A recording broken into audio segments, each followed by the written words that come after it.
cheaper than expanding the full-time staff of the sheriff's office, and of course that can evolve over time if needed. Security plan. Why would anyone volunteer to be on a reserve sheriff program if there's no job at the end of it? The answer is they wouldn't, and therefore it makes sense to create a market opportunity for private firms to fill that gap. Advantages. Now, let's see.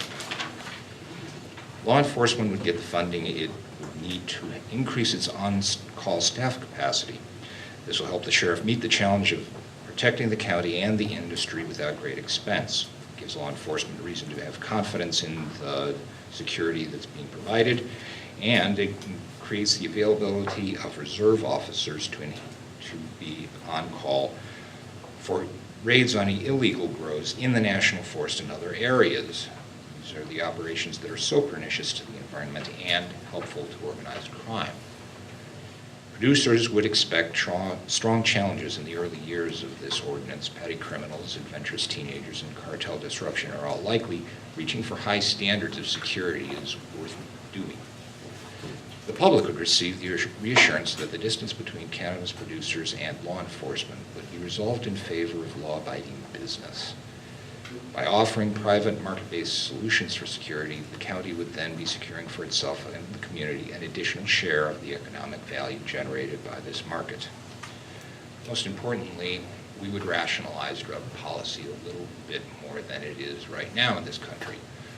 Opioids and other prescription drugs killed more people in this country last year than traffic accidents. It will be a great day in America when pot growers can stand up and say, I am against illegal drugs without an asterisk at the end of the sentence.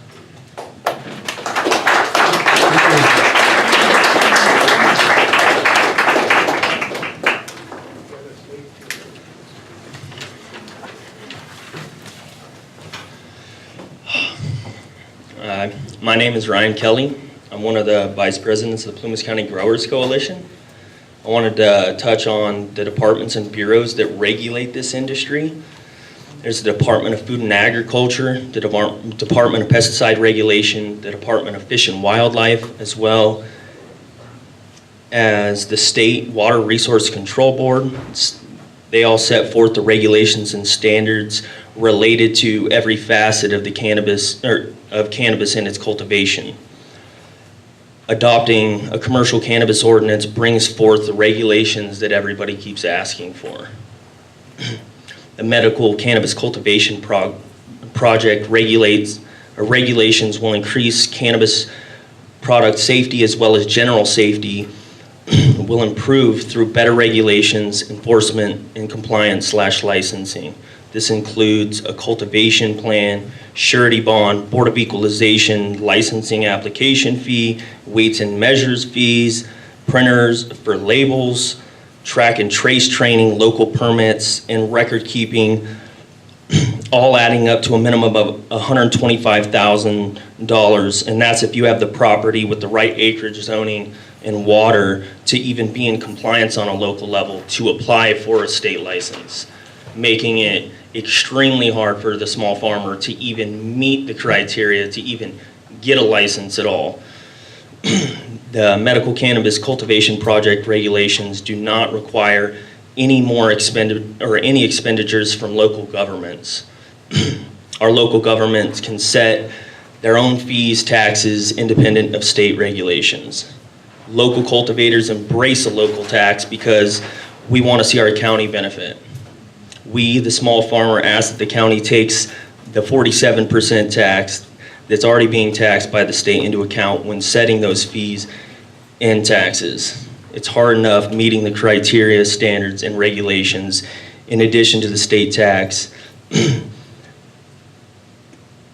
Makes it extremely hard for the small farmer to survive in this industry. I'd like to thank the whole Cannabis Working Group, Mr. Engel, Mr. Goss, the Planning Department, Ag Department for their diligence and time dedicated to making sure that this is the right thing for Plumas County. Thank you, guys. Thank you.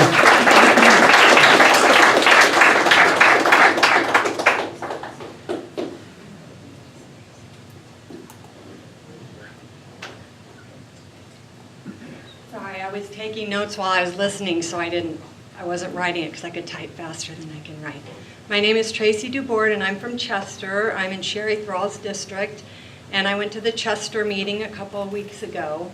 And I spoke with Sherry. I was corresponding with her, and she was saying that they've heard a lot from pro-growers and sellers, but they haven't heard from many people who are against it, and we should, if you could write or speak out at the public meetings, we would, openly want to hear about that side as well. So I had some comments from this meeting about what I heard, and I just wanted to make a few comments about that. On section 9C and 12E, it says the distance from any school to the nearest point of cultivation site shall be at least 600 feet. I don't know. I mean, I'm looking at these elementary school kids in my town having to walk home. My kids walked home from school every day when they were growing up in Chester, and to have to pass by that and see things that are going on, I just don't think they need to be exposed to that so close to their schools. I just think it should be at least a 5-mile radius. I mean, it's something for adults, it's not for kids, it can be farther out of town. They should not even know there's a marijuana store in town. When they become adults, they can choose for themselves. Until then, we don't want to expose them to anything that is detrimental to their health, safety, and welfare. As the ordinance so clearly states in section 1I, the act to protect the public health, safety, and welfare of Plumas County residents in relation to cultivation and sales of marijuana. I would think you would look more closely at that section to protect the citizens a little bit more, as you stated in the ordinance. A 7-foot fence, I don't know, there's a lot of professionals, and please forgive me, I'm not a professional. I'm just speaking as a regular citizen. I'm not educated. I mean, I have a couple years of college, but anyway, a 7-foot fence, and everyone else will know, it's just something I looked up on the internet. A cannabis plant can grow up to 20 feet high outside. So sections, it may be wrong, I don't know, it's just one of the things, there's a lot written about it. Thank you for that, for not saying it like he was saying no comments.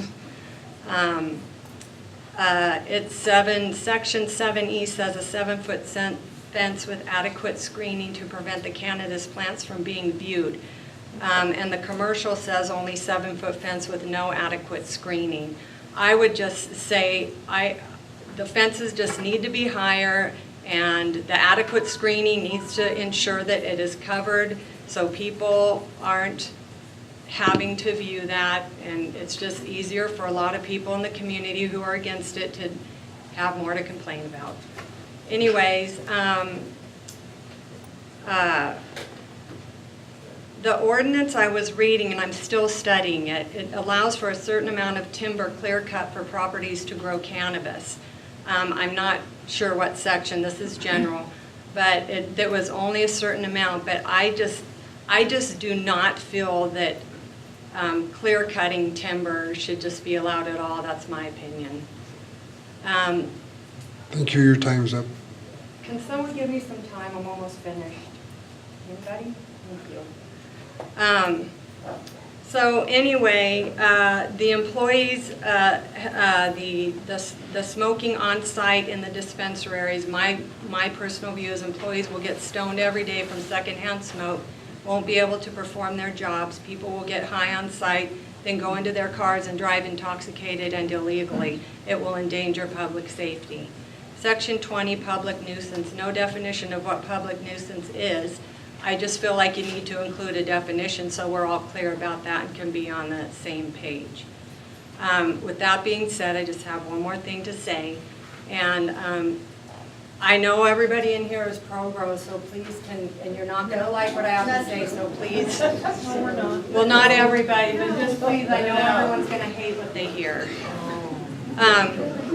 There won't be enough tax revenue brought in by cannabis growers and sellers to support the increase of fire, paramedic, law enforcement, jail increases, highway patrol, mental health, and rehab services And we all know how strained our mental health and rehab services are already for our county.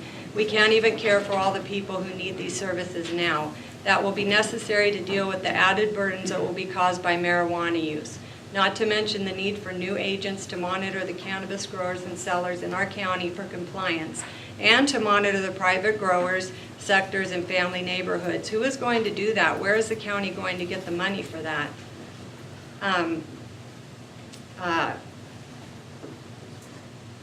I'll just skip to this because there's a lot of this.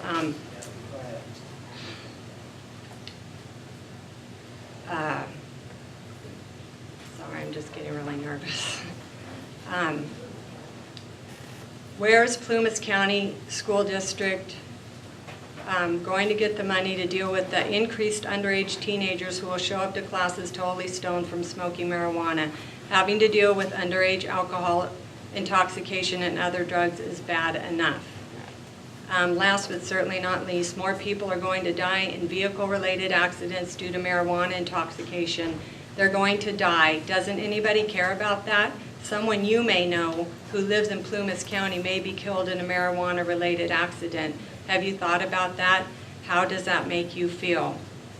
As we all know, Proposition 64 was written specifically for the recreational use of marijuana and nothing else. Proposition 215 is medical marijuana use, was already passed in '96. There are a million different ways for people to recreate other than smoking marijuana.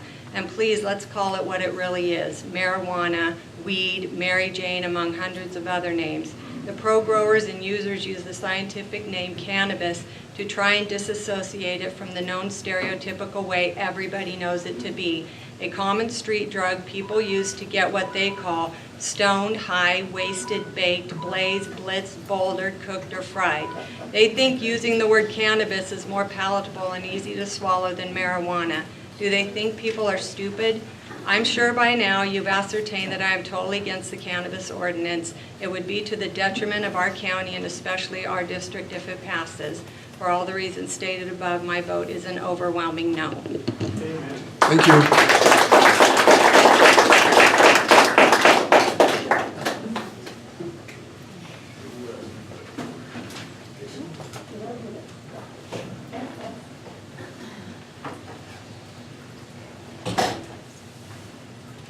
Good evening. My name is Susan Christensen.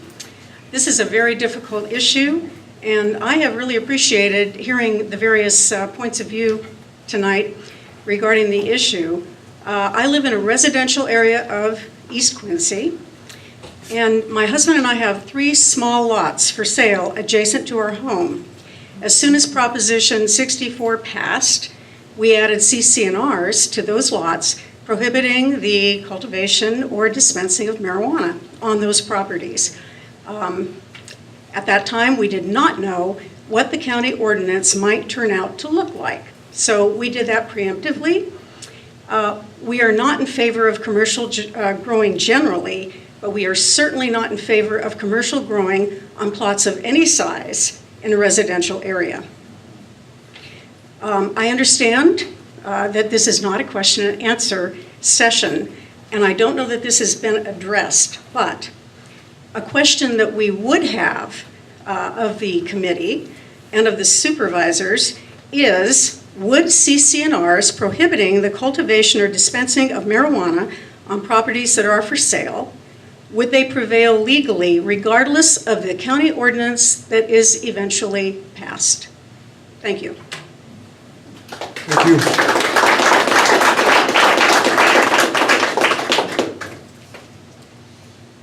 Anybody else?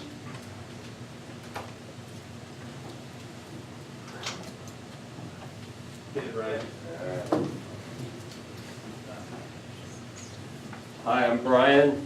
I'm speaking for it to say honorably discharged Vietnam vet. No names. How'd we get here? Well, pretty much there was a story in the paper about a vet who had 12 back surgeries. The pills almost killed him. If you choose to take your pills, that's cool. This vet doesn't, because they almost killed him. And yes, our county is per capita the highest opiate death rate. It's hard to make a living here.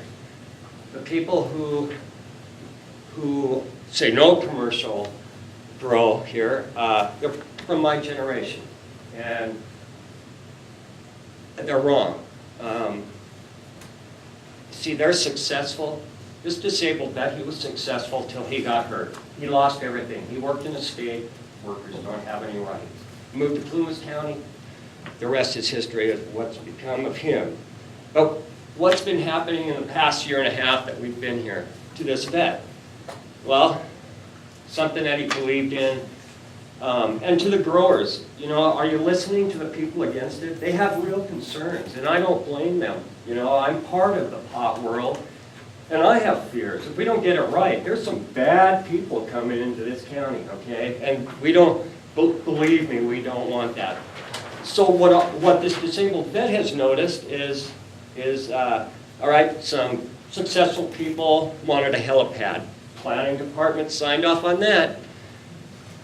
This disabled vet had an idea on greenhouses, and with some help.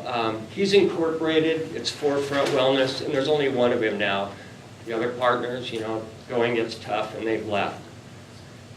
The county red tagged this disabled, the county planning department red tagged this disabled vet. Well, this year, that same place, they're letting them grow in another greenhouse. They're not red tagged. That guy's successful. This disabled vet, he helps out at the VA because these kids are hurting coming back from the Middle East. They are really hurting. And the VA is finally seeing, they've always seen it, but the pharmaceutical companies have gotten in the way. They're starting to look at pot as viable. If we have commercial grow here, we can't have it in the, you know, we're in the city. You know, it's just, I understand your fears, and I'm with you with how the kids are. And, but we need it. We're the third poorest state in our third poorest county in our state, and there's nothing else. You know, mining and timber, it's over. The kids are in trouble money-wise. We live in a county where there's open warfare between the school district and the charter, you know, and the kids are hurting. They're behind on computers. This is the answer, you guys, done correctly, you know, but it can't be for the few rich. Let's give the people who struggle here a way to make a living. And a supervisor ran into this disabled vet, and I'm reminding everybody here, she told this disabled vet that the board can just say no on anything, okay? So we got to get it right. To the growers, do you spend time in the community? Do you coach? Do you umpire? Do you spend any time with the kids? Do you spend any time with us elderly folks? Get to know us so that we can get to know you, and this thing won't, you know, this transition can be a good thing. I'm asking my generation to trust me in this vet. In the past, you trusted him with your kids, coaching for 10 years. Trust him with this. Thank you. Thank you.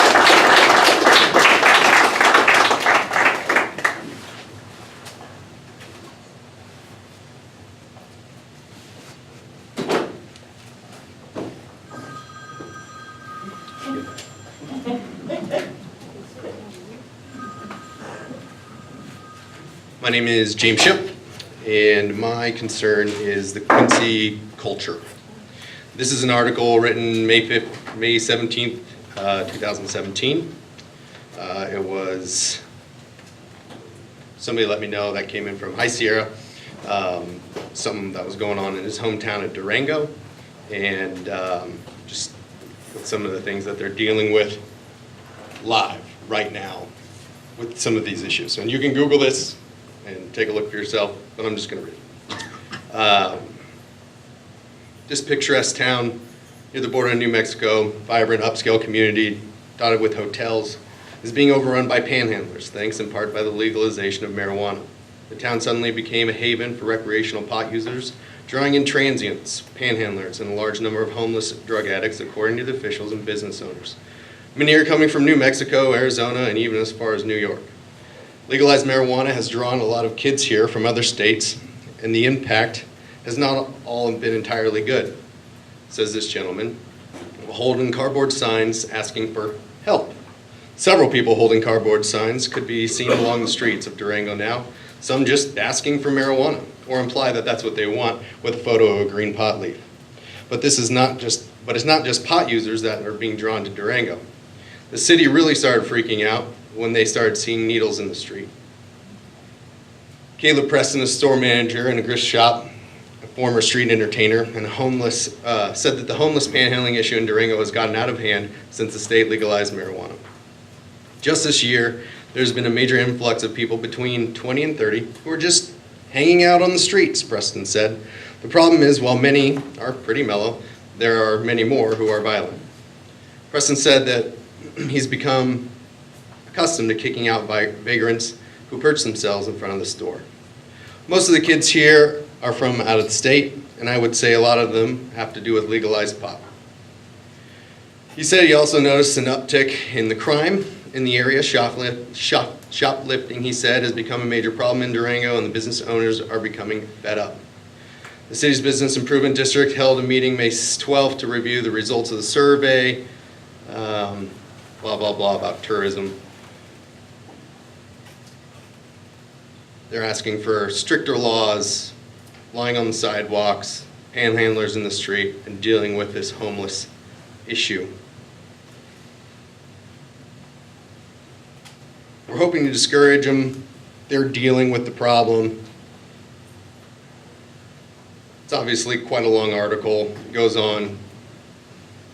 I think one of the things that touched home with me is obviously dealing with homeless issues in the park. She said frequently harassed when she goes to a supermarket, Walmart, some of the local parks, she said, have been taken over with the homeless. So what are we gonna do about the culture here in Quincy if we were to do some of these things? Thank you. Thank you.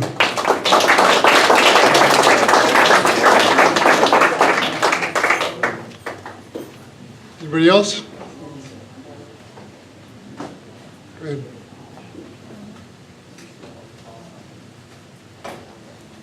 Hello, my name's Tyler Payne. First off, I'd like to just thank you all again for not only your patience and diligence, but your ability to digest this and make it accessible, not only for your constituents, but for someone like me. I'm an ugly duckling in the room. I've lived in Nevada County 10 years, so a surrounding county, but not adjacent. So I did not come up here looking for land or to get into this because my county is not allowing it. We quite are. I love your all's climate, as well as the, not carbon copy, but the similarity to the state law that multiple people have worked years and years on. Of course, they haven't got it perfect, but so thank you all for that. I wanted to touch on the surrounding county aspect.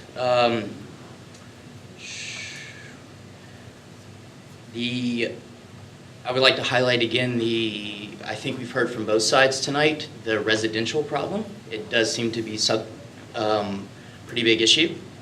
And whether that's not allowing it or setbacks from fences or setbacks from property lines, I understand concerned neighbors. I will say I think a 7-foot fence is way too small. Having grown 10 to 15-foot cannabis plants myself,